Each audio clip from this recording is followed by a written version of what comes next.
그러나 주의 날이 도둑같이 오리니 그 날에는 하늘이 큰 소리로 떠나가고 물질이 뜨거운 불에 풀어지고 땅과 그 중에 있는 모든 일이 드러나리로다.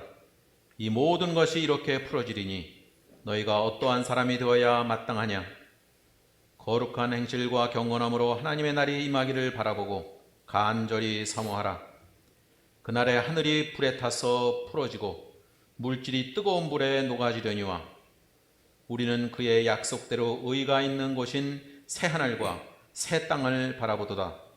그러므로 사랑하는 자들아, 너희가 이것을 바라보나니 주 앞에서 점도 없고 흠도 없이 평강 가운데서 나타나기를 힘쓰라. 아멘.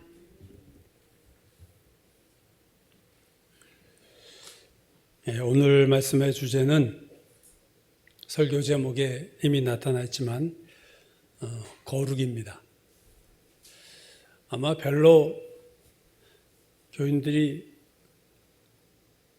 거룩에 대한 설교하면 별로 그렇게 관심이 별로 없어 하는 것 같아요.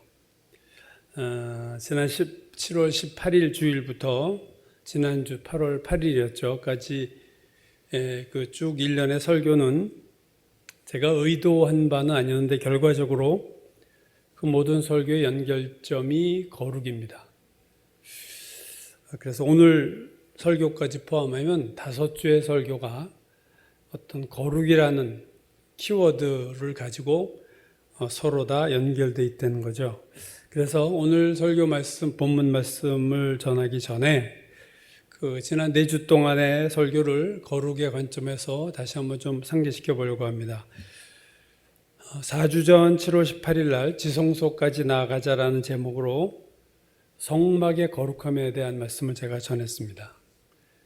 하나님이 이스라엘 백성에게 성막을 주신 이유는 동물의 피의 제사를 통해서 그들의 죄를 용서하시겠다는 목적과 함께 또 하나 그 성막을 통해서 하나님께 나아가는 길을 보여주신 거다 하는 거죠. 즉 성막의 기능은 죄의 용서와 거룩입니다. 거룩하게 됨을 보여주는 거예요. 성막의 뜰에 번제단에서 시작해서 물두멍을 지나 성소로 들어가고 제사장들이 특히 지성소는 대제사장만이 들어갔었죠. 성막의 뜰보다 성소가 더 거룩하고 성소보다도 지성소가 더 거룩하다. 즉 하나님께 가까이 가면 가까이 갈수록 요구되는 거룩의 더 질이 높아지고 더 강화된다는 것을 우리는 보게 됩니다. 이 뜰에서부터 그 번제단에서 지성소의 그 언약궤, 속죄소에 이르기까지 그 모든 성막의 기구들에는 동물의 피가 뿌려졌고 모든 성막의 기구들에는 기름이 발라졌다. 거룩한 기름을 다 발랐다. 피와 기름이 성막의 필수 요소다. 왜 피를 뿌리고 왜 기름을 발랐느냐 하는 것은 그것은 하나님께 나아가려면 깨끗해야 되고 거룩해야 된다는 것을 보여주는 거죠. 출애굽기 전체에 거룩이라는 단어가 60번 나온다고 그랬죠, 제가. 그 중에서 50번이 모두 성막에 관련되어서 거룩이라는 단어가 사용되고 있음을 보게 됩니다. 성막은 말 그대로 거룩한 장막이에요. 성막 안에는 성소, 거룩한 곳이 있고 지성소, 지극히 거룩한 곳이 있다. 그러니까 성막은 온통 거룩으로 가득 차 있는 곳이 성막이다 하는 것을 우리가 보게 됩니다. 그 다음 주 7월 25일에는 출애굽기 마지막 40장에 나오는 2가지 사건, 즉 성막을 완성했을 때 성막에 임하셨던 하나님의 영광, 그리고 이스라엘 백성이 그 후에 시내산을 떠나서 구름기둥과 불기둥의 인도함을 받아 가나안으로 떠나는 장면을 얘기했습니다. 여기서 우리가 오늘 보고자 하는 것은 성막에서 드리는 예배의 거룩함이에요. 그러니까 성막을 완성하고 첫 번째 예배를 드릴 때 그 첫 번째 예배에 하나님의 영광이 충만하게 임했는데 그 충만함이 얼마나 강렬했냐면은 성막에서 모세가 밖으로 나올 수밖에 없을 만큼 하나님의 임재가 강했다. 예배를 드리는 자가 예배 장소에서 예배를 받으시는 분에 의해 쫓겨나는 초유의 사태가 일어난 거죠. 그 이유는 그 예배를 받으시는 분이 성막에 너무 가득 차서 예배를 드리는 자가 있어 공간이 없을 만큼 놀라운 임재가 있었다 하는 겁니다. 어떻게 이렇게 하나님의 영광의 임재가 강렬하고 충만하게 임할 수 있었느냐? 그것은 제가 두 가지로 얘기했어요. 하나는 성막이 피와 기름으로 온전히 거룩해졌다 하는 것과 또 하나는 성막의 모든 기구들에 대해서 하나님이 명령하신 대로 100% 하나님이 원하시는 대로 성막이 지어졌다는 순종함이 있었다는 거였죠. 즉 피와 기름을 통해 거룩해지고 온전한 순종을 통해서 성막의 첫 예배는 하나님이 마음껏 임재하실 수 있는 상황이 만들어졌다는 거예요. 거룩함의 충만은 하나님의 임재의 충만을 만들어냅니다. 하나님의 임재는 거룩함이 어떠하냐와 관련되어 있어요. 우리의 예배가 별로 거룩하지 못하면 예배의 거룩의 밀도가 떨어지면 하나님의 임재의 밀도도 떨어지는 거예요. 거룩의 밀도가 높을수록 하나님의 임재는 강렬해질 수밖에 없다는 거죠. 그래서 예배의 거룩함에 대한 말씀이었습니다. 그 다음 주 8월 첫째 주 1일이죠. 시간의 거룩함에 대한 말씀이었습니다. 시간의 지성소로 들어가자 하는 제목으로 앞서 두 주는 성막을 중심으로 한 공간의 지성소에 대한 말씀을 드렸다면 8월 1일 설교는 시간의 지성소다. 그 바로 안식일 얘기했죠. 하나님의 안식일을 주신 이유는 거룩하게 하시기 위해서다. 출애굽기 20장 8절 안식일을 기억하여 거룩하게 지키라. 안식일은 거룩하게 지켜라. 출애굽기 20장 10절 그러므로 나 여호와가 안식일을 복되게 하여 그날을 거룩하게 하였느니라. 6일 동안 세상의 일을 열심히 하다가 7일째 모든 것을 내려놓고 세상 일을 멈추려는 거예요. 한편으로는 세상 일을 멈추는 반면 다른 한편으로는 하나님 안으로 들어와서 쉼을 얻고 그 안에서 기쁨을 누리며 하나님과의 깊은 교제 속으로 들어가서 거룩해지는 거죠. 그 시간의 지성소는 일주일에 한 번 주일날 드리는 것도 시간의 지성소가 되겠지만 매일매일 세상 일을 끊고 하나님과의 1대1로 독대하는 그런 시간의 지성소를 마련하는 것이 우리의 삶이 거룩해지는 비결이다. 그런 말씀도 드렸습니다. 그러니까 안식일을 주신 이유도 거룩하게 하시려고, 성막도 거룩하게 하시려고. 그리고 지난주일이었습니다. 8월 8일 영원한 안식을 바라보며라는 제목으로 말씀을 전했는데요. 그 안식일 그 전주인 7월 마지막 주인 그 시간의 지성소로 들어가라에서는 그 안식의 의미가 현재적인 안식이었습니다. 수고하고 무거운 짐지자들아 다 내게로 오라 내가 너희를 쉬게 하리라 할 때 그 쉼은 우리가 이 땅에서 현재 누리는 쉼이에요. 히브리서 4장 3절이 이미 믿는 우리는 저 안식에 들어가는 도다 할 때 그게 현재 시제라고 그랬죠. 예수를 지금 신뢰할 때 우리는 하나님이 주시는 안식으로 지금 들어갈 수 있다. 현재적인 안식이에요. 그러나 성경이 말하는 안식의 궁극적인 것은요, 미래적인 안식이다. 히브리서 4장 9절 그런즉 안식할 때가 하나님의 백성에게 남아있다. 안식할 때가 아직 오지 않았다. 그 안식할 때는 남아있다. 그 남아있는 안식은 우리가 장차 누릴 하늘의 안식, 영원한 안식을 의미했다. 그래서 우리보다 4,000년 전에 살았던 아브라함조차도 이 안식을 바라고 사모했다라고 히브리서 11장에 말하고 있다고 했죠. 그가 하나님이 계획하시고 지으실 터가 있는 성을 바랐습니다. 그가 이제는 더 나은 본향을 사모하니 곧 하늘에 있는 것이라. 아브라함이 하늘의 안식과 하늘의 본향을 사모했다. 아담의 범죄로 인해서 인간에게 심판이 왔을 뿐 아니라 땅이 저주를 받아 만물이 심판을 받아서 그 결과 이 세상에는 소망이 없다. 인생은 허무하고 인생은 곧 지나가고 보이는 것은 다 잠깐이고 다 사라져버린다. 여기에는 영구한 도성이 없다. 히브리서 기자가 고백한 말입니다. 결국 내주 설교 앞에 두 주는요, 공간의 거룩에 대한 말씀을 드렸어요. 제가 성막의 거룩함, 예배의 거룩함. 후반부 두 주는 시간의 거룩함에 대한 말씀을 드렸습니다. 현재의 안식, 현재의 거룩함, 미래의 안식, 미래의 거룩함.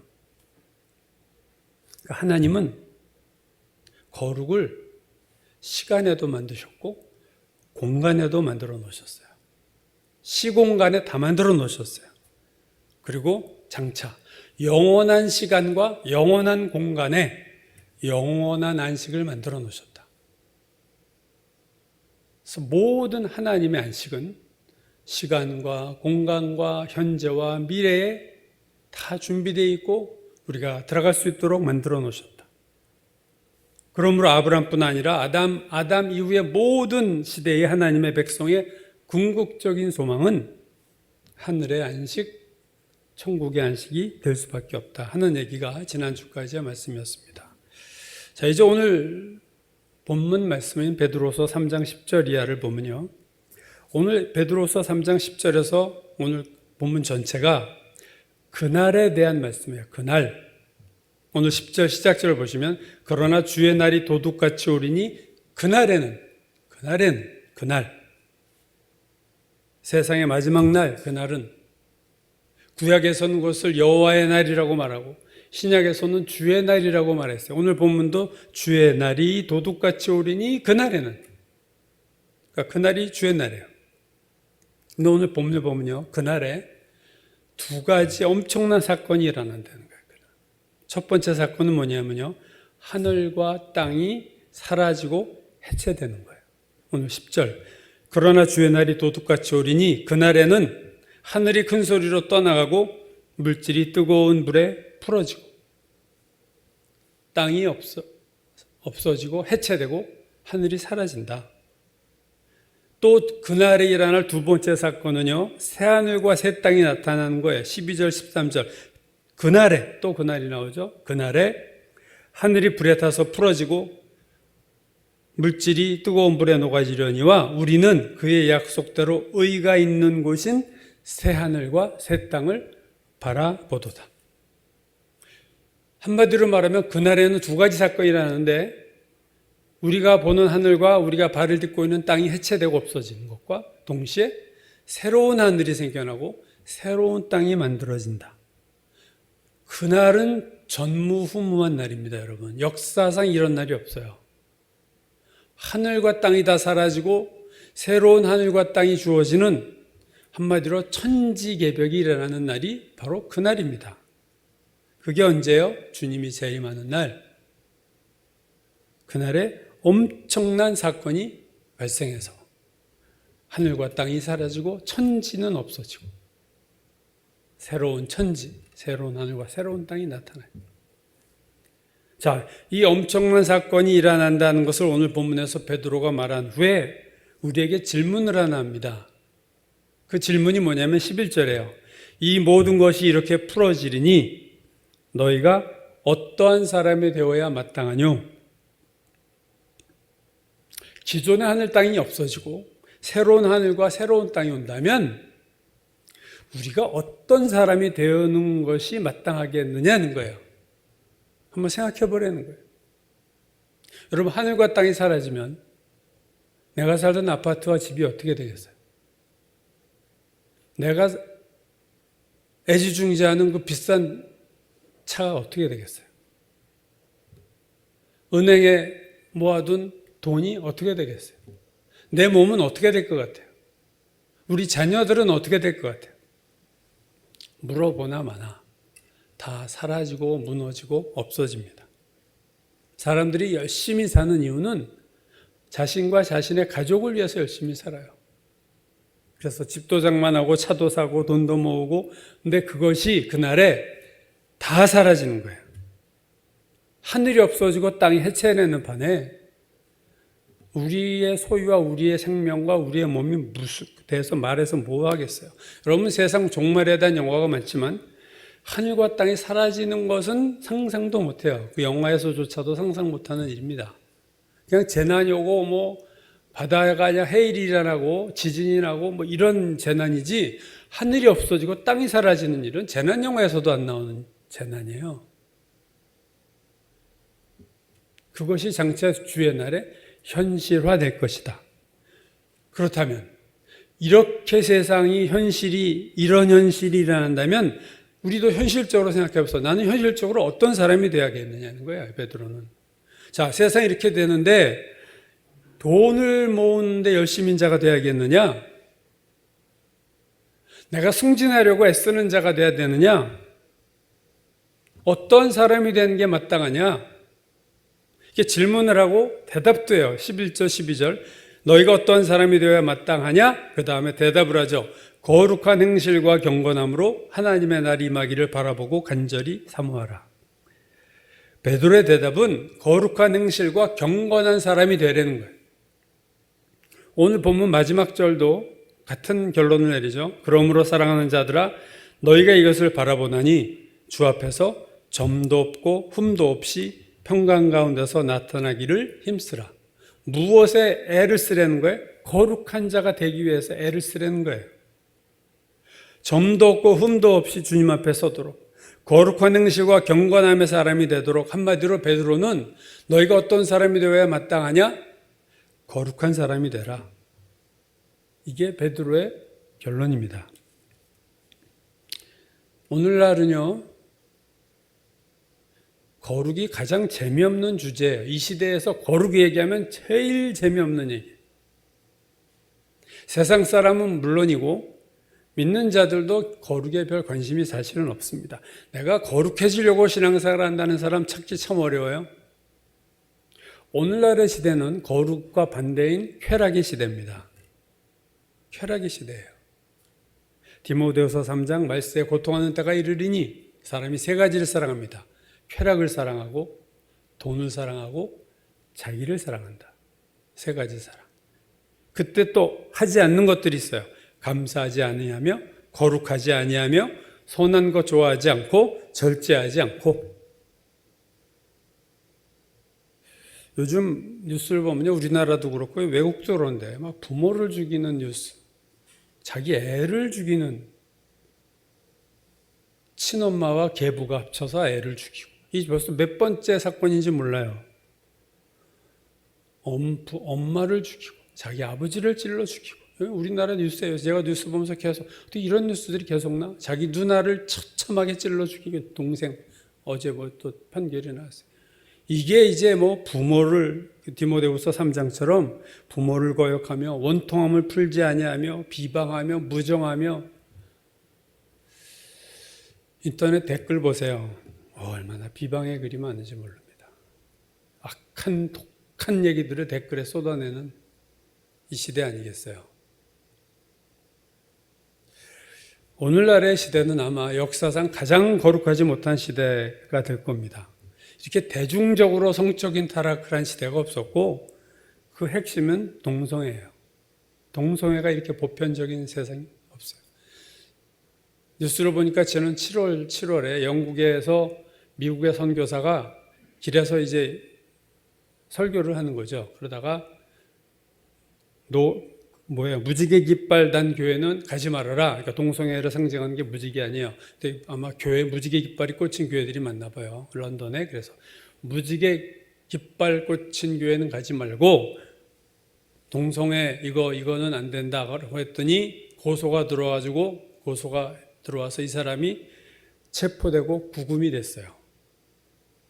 그 선교사가 나중에 풀려난 다음에 그래요.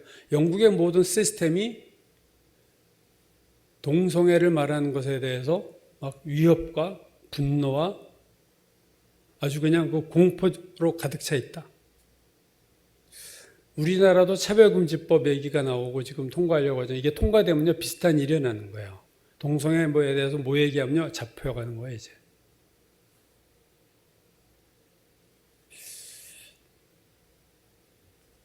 베드로후서 2장 7절 8절을 보면요. 소돔 성에 살던 아브라함의 조카 롯에 대해서 이렇게 말씀합니다. 무법한 자들의 음란한 행실로 말미암아 고통하는 의로운 롯을 건지셨으니 이는 이 의인이 그들 중에 거하여 날마다 그 불법한 행실을 보고 들으므로 그 의로운 심령이 상함이라.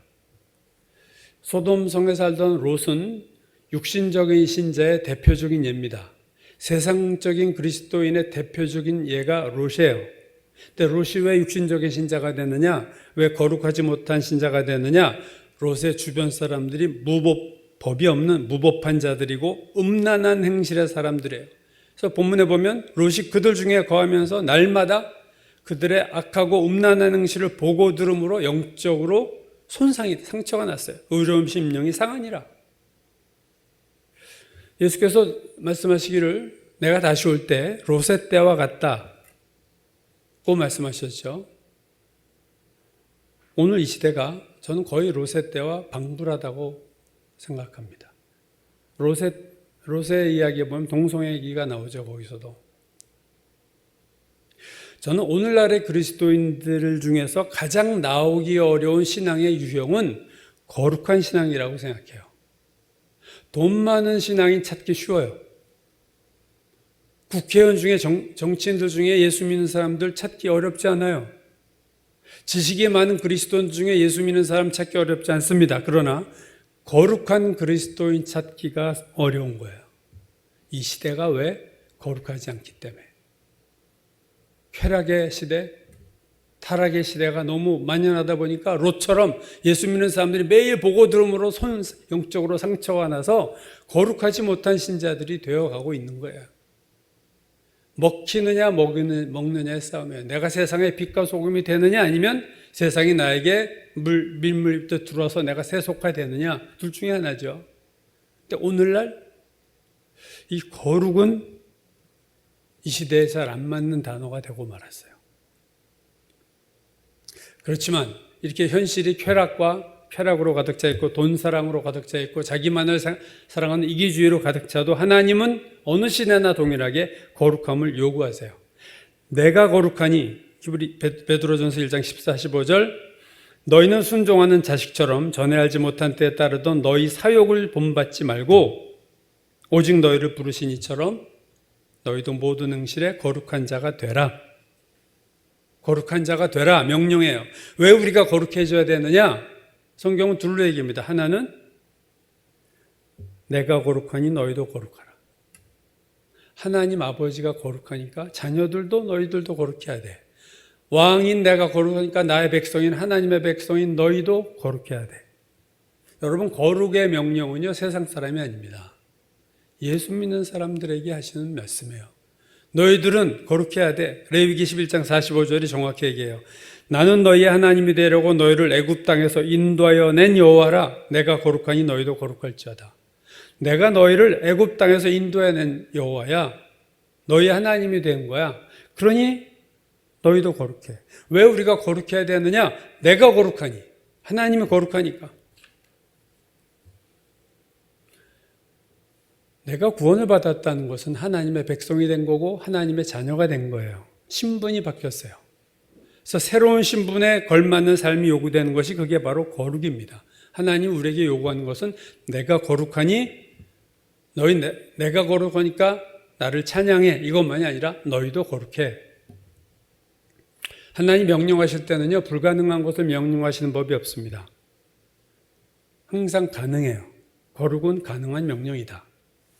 그래서 왜 우리가 거룩해야 되느냐? 하나님의 자녀니까. 하나님의 백성이니까. 근데 하나님이 거룩하니까 우리도 거룩해야 된다는 거예요. 두 번째 거룩해야 되는 이유는요. 이건 현실적인 이유인데 아까도 잠깐 말씀드렸죠. 우리가 장차 들어가서 영원히 살 것이 거룩해요. 그러니까 우리가 거룩해져야 됩니다.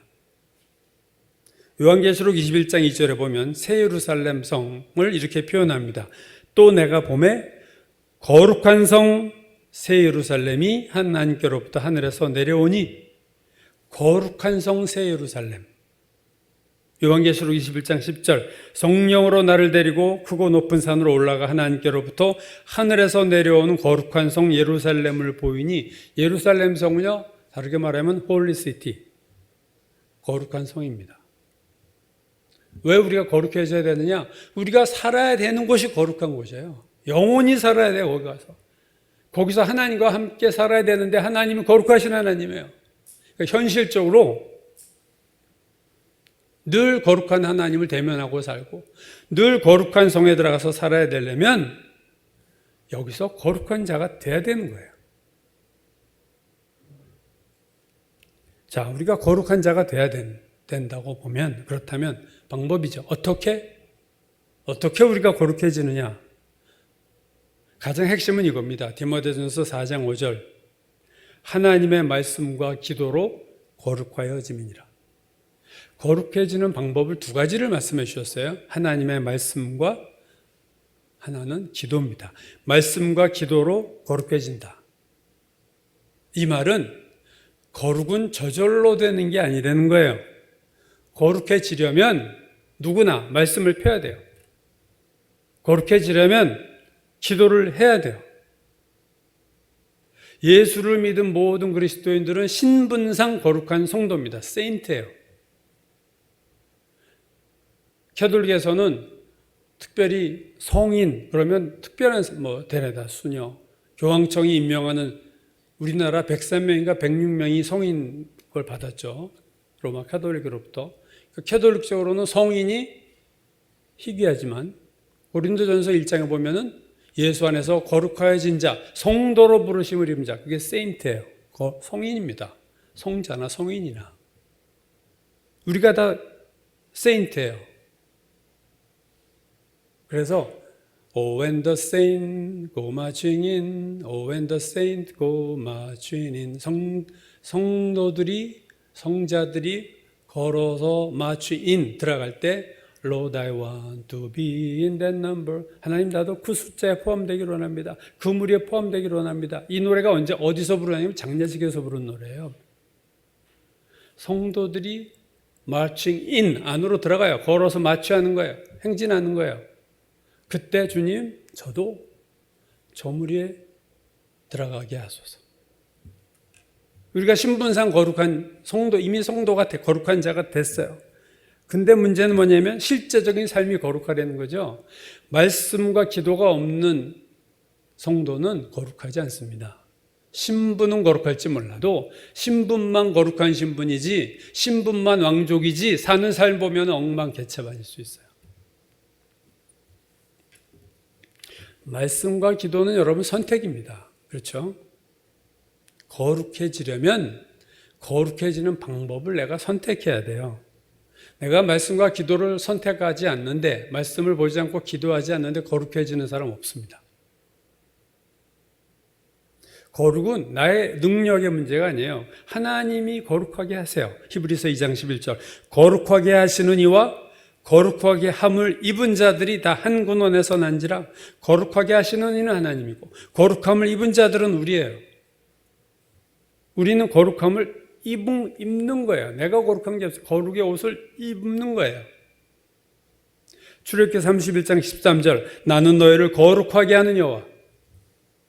거룩은 하나님이 만드시지만 먼저 선택은 우리가 하는 거예요, 여러분. 말씀을 피는 거는 내가 선택하는 거예요. 기도하는 거는 내가 선택하는 거예요. 그러나 말씀과 기도를 거룩하게 만드신 것은 하나님이에요. 그러므로 말씀과 기도를 내가 선택해야 돼요. 내가 거룩하지 않다면 오늘 내가 거룩을 선택 안 하기 때문에 그런 겁니다. 디모데후서 2장 21절 그러므로 누구든지 이런 것에서 자기를 깨끗하게 하면 귀히 쓰는 그릇이 되어 거룩하고 주인의 쓰임에 합당하며 모든 선한 일에 준비함이 되리라. 자기를 이런 것에서 깨끗하게 하면 내가 선택하는 거예요, 여러분. 더러운 것으로부터 자기를 깨끗하게 하면 귀히 쓰는 그릇이 되어 거룩하고 거룩한 일에 쓰인다. 데살로니가전서 4장 3절이야. 하나님의 뜻은 이것이 너희의 거룩합니다. 근데 어떻게 하라고요? 곧 음란을 버리고 각각 거룩함과 존귀함으로 자기 아내 대할 줄을 알고 아내를 그렇게 대하고 하나님을 모르는 이방인과 같이 세욕을 따르지 말고 이 일에 분수를 넘어 형제를 해야 하지 말라. 하나님의 뜻은 거룩함이다 하신 다음에 하지 마. 이거 하지 마, 저거 하지 마. 거룩은 하나님이 우리에게 주시는, 그러니까 우리는 거룩의 수혜자인데 거룩의 수혜자가 되려면 내가 선택을 해야 돼요. 거룩을 선택해야 됩니다. 저는 거룩해진다는 것은 좀 다르게 표현하면 거룩의 공간을 만드는 거다. 저는 그렇게 생각을 합니다. 마태복음 3장에 보면 세례 요한이 첫 번째 메시지가 그거였죠. 회개하라, 천국이 가까웠다 하시면서 이사야를 인용해서 이렇게 말했어요. 너희는 주의 길을 준비하라, 그의 오실 길을 곧게 하라. 세례 요한의 핵심 메시지는 회개하라는 거예요. 회개하는 이유는 뭐냐? 회개가 주의 길을 준비하는 거다. 즉 회개는 하나님과 우리 사이에 막혀있는 것을 뚫는 역할을 한다. 주의 길이 만들어진다. 회개는 도로공사를 하는 거다. 즉 길이라는, 주의 길이라는 공간을 만들어내는 것이 회개입니다, 여러분.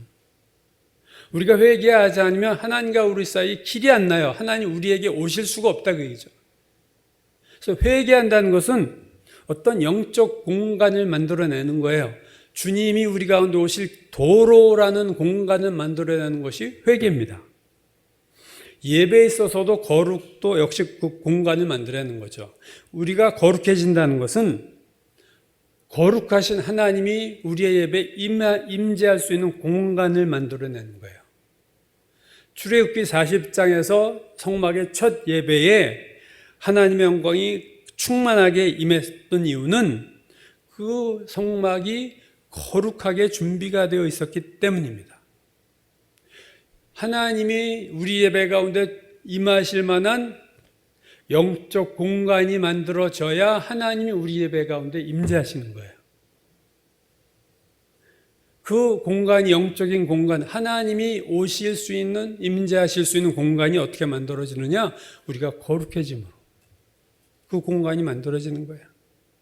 그래서 예배의 영적인 공간이 거룩한 공간이 만들어지면 하나님의 강렬한 임재가 오고, 우리의 예배가 회개가 제대로 되지 않고 우리가 영적인 공간이 협소하면 하나님의 임재가 우리 예배 가운데 희미하게 임재하시는 거예요. 예배의 거룩함의 밀도가 예배마다 저는 다르다고 생각합니다. 어떤 예배에는 거룩함의 밀도가 조밀조밀한 데가 있는 반면에 어떤 예배는 별로 거룩하지 않아요. 여러분, 거룩의 밀도를 결정하는 것은 예배자입니다. 우리가 그 거룩함을 만들어내는 거예요, 여러분. 거룩의 공간을 만들어내는 거예요. 성령 충만은 뭐고 성령이 소멸하는 건 뭡니까? 공간이 많아지는 거예요. 성령이 충만하게 오실 수 있는 공간이 만들어지면 성령 충만한 현상이 나타나고, 우리 안에 죄와 더러움과 육신이 가득 차 있고, 그렇다면 성령이 점점 있을 수 있는 공간이 없어지니까 성령이 소멸되는 거예요. 키를 누가 갖고 있는 거예요? 우리가 갖고 있는 거예요. 내가 회개하면 공간이 만들어지는 거고, 회개 안 하고 거룩하지 않으면요, 공간이 없어요. 성령이 충만히 올 수가 없어요. 말로는 충만하게 임하소서, 소용없는 얘기입니다. 내가 공간을 만들지 않으면서 어떻게 충만히 오라고 하세요? 오늘 우리가 우리에게 물어볼 질문은 그거예요. 오늘 내 안에 하나님이 임재하실 만한 거룩의 공간이 확보되었는가? 내 안에, 내 마음 안에, 내 심령 안에 공간의 면적은 얼마나 될까? 우리가 한번 생각해 보자는 거죠. 세례 요한이 회개하라 한 것은 주님이 오실 공간을 확보하라는 얘기고, 성령 충만 받으라는 것은 성령이 거하실 공간을 확보하라는 것이고, 거룩하라 하는 것은 거룩하신 하나님이 임재하실 영적인 공간을 만들려는 거예요. 그러므로 우리가 거룩한 자가 될 때 하나님의 영이 자유롭게 운행하실 수 있는 공간을 만들어야 되는 겁니다. 오늘의 예배가 우리는 이 공간을 우리가 만들어야 돼요. 회개하고 사모하고 우리가 주님 앞에 나아갈 때 우리에게 공간에 거룩이 생기고 거룩한 공간에 하나님의 임재가 오는 것이다. 결국 거룩은요, 한편으로는 세상적인 것과 분리를 통한 거룩이 있고, 또 하나는 하나님의 것과 연결됨으로 생겨지는 거룩이 있어요. 민수기 6장에 보면 나시린에 대한 규례가 나오죠. 우리가 잘 아는 삼손이 대표적인 나시린입니다. 구별된 자죠. 근데 나시린의 조건이 나와요. 지켜야 할 것이 뭐냐면 포도주나 독주를 멀리해라. 시체를 죽은 것을 가까이 하지 말아라. 즉 나시린은요 분리가 됐다는 어원이 그거거든요. 나시린의 히브리 어원이 분리됐다는 거예요. 세상적인 것과 분리되는 거룩이 있어요. 내가 더러운 것과 분리될 때 내가 거룩해지는 그 거룩이 있고 반면에 접촉해짐으로 거룩해지는 게 있습니다. 출애굽기 30장 성막의 모든 기구에 거룩한 기름을 발라 거룩하게 하라 이렇게 명령하신 다음에 하나님이 이렇게 말씀하셨어요. 이것에 접촉하는 것은 모두 거룩하리라. 이곳에 접촉하는 모든 것은 거룩하리라. 거룩한 것에 접촉하면 거룩해지는 자가 되고 더러운 것과는 분리가 되고 거룩한 것과는 접촉하는 거예요. 내가 자주 그런 말씀드리죠. 마이너스 제로 플러스 얘기합니다. 더러운 것으로부터 분리되는 것은 마이너스 더러운 것에서부터 제로까지 오는 거예요. 더러움이 없는 거죠. 반면에 거룩함과 접촉하는 것은 제로에서 플러스로 가는 거룩입니다. 먼저 마이너스에서 플러스로 그냥 뛰잖아요. 반드시 제로를 지나 0을 지나게 돼 있잖아요.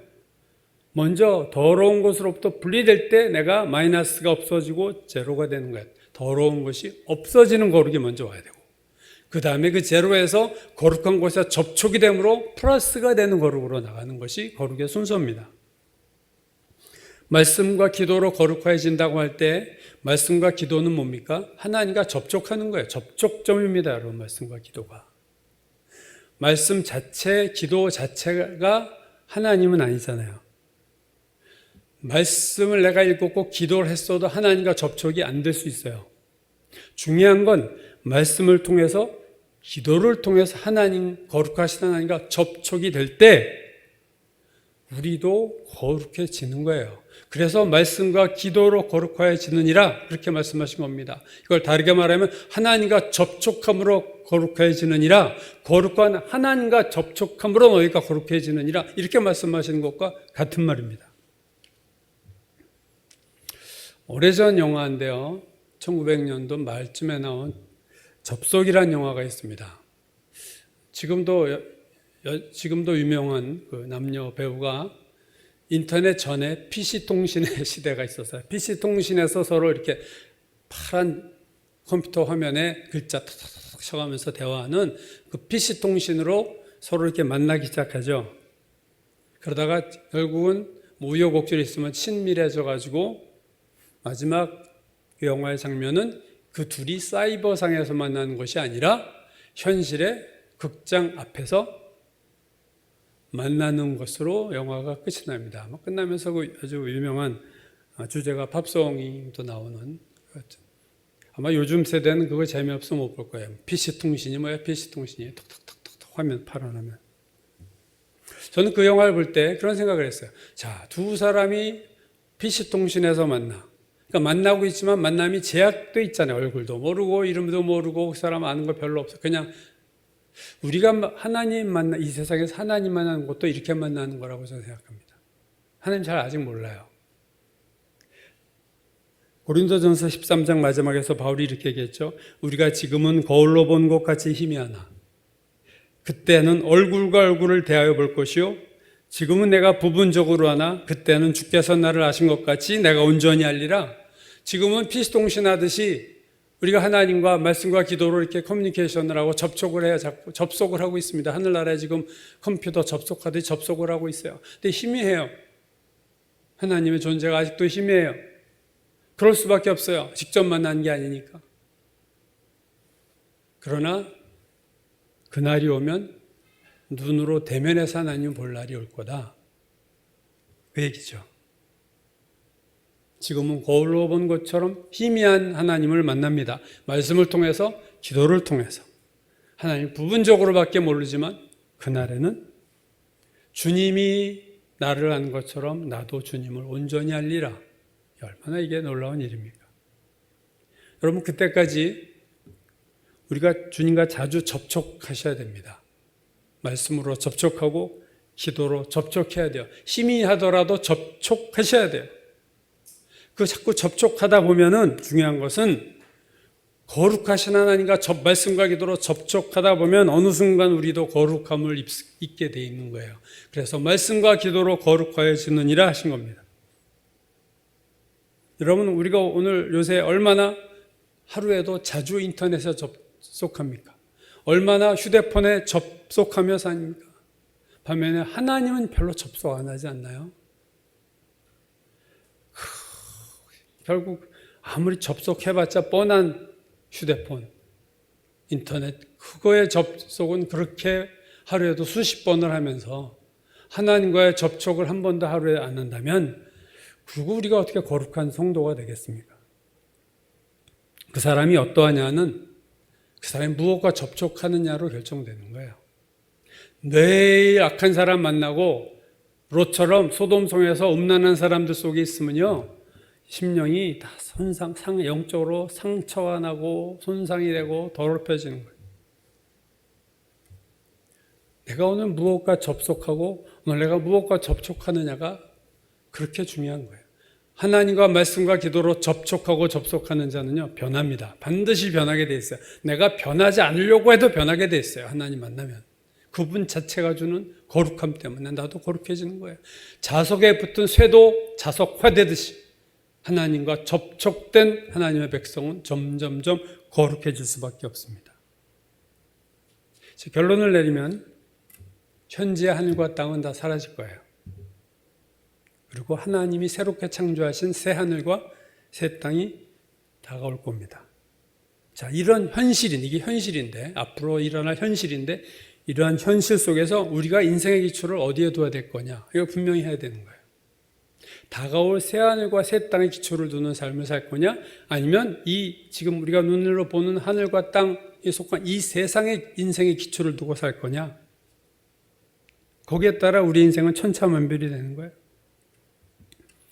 우리가 눈으로 보는 하늘이 사라진다면, 우리가 발로 딛고 있는 땅이 사라진다면, 그리고 새하늘과 새 땅이 온다면 우리가 준비할 것이 분명해집니다. 그것은 거룩을 준비하는 거예요, 여러분. 이게 오늘 설교의 제목이죠. 거룩을 준비하라. 성도들이 무슨 준비를 하고 살아야 되느냐? 거룩을 준비하고 살아야 돼요. 이게 가장 현실적인 거예요, 여러분. 추상적인 거 아니에요. 거룩을 준비하고 살아요. 무슨 생뚱맞은 얘기 할지 몰라도 새하늘과 새 땅이 오는 것을 우리가 정말로 믿는다면 가장 현실적인 답은요, 거룩을 준비하는 거예요. 그러나 우리의 신앙의 목표가 이 세상에서 잘 먹고 잘 살고 하는 것이 된다면요, 거룩은 관심이 없어질 수밖에 없어요. 이 세상에서 먹고 사는데 무슨 거룩과 무슨 상관이 있어.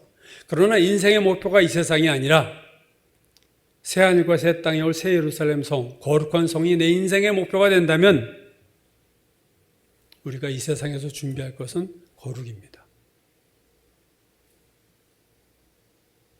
그날을 재림에 대한 준비를 어떻게 할 거냐, 주의 재림을 어떻게 준비할 거냐 할 때, 요즘 유튜브 보면 재림 얘기가 많죠. 언제 올지 모르는 얘기지만 저도 임박했다는 느낌은 갖고 있습니다.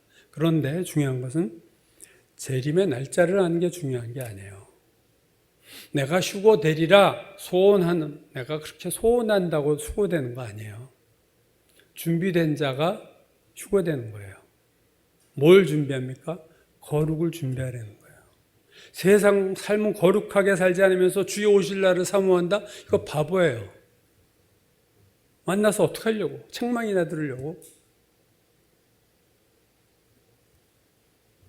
재림을 준비하는 것, 주님의 재림을 준비하는 것은 거룩한 삶을 하루하루 살아가는 겁니다. 거룩함을 준비하는 겁니다. 그러기 위해서는 세상에 얼마나 악하고 더러운 죄가 많아요? 분리해야 되고요. 날마다 말씀과 기도로 하나님과 접촉하셔야 됩니다. 분리를 잘해야 되고 접촉을 잘해야 돼요. 내가 나를 거룩하게 할 수 없지만 내가 거룩을 선택하면 하나님이 나를 거룩하게 하십니다. 노아가 방주를 준비할 때 사람들이 다 비웃었어요. 아니 지금 비가 온 적이 없는데 뭐 홍수가 난다고? 아니, 배를 산에다 지어? 완전히 요즘 말로 또라이죠. 노아 돌았어. 쟤 왜 산에다가 저 큰 배를 짓고 있어? 1, 2년도 아니고. 노아가 방주를 준비할 때 사람들이 비웃었어요. 마지막 시대에 하나님의 백성이 거룩하게 살 때 세상 사람들이 비웃을 거예요. 쟤 지금 무슨 시대에 맞지 않는 짓이야 저거? 신경 쓸 거 없어요.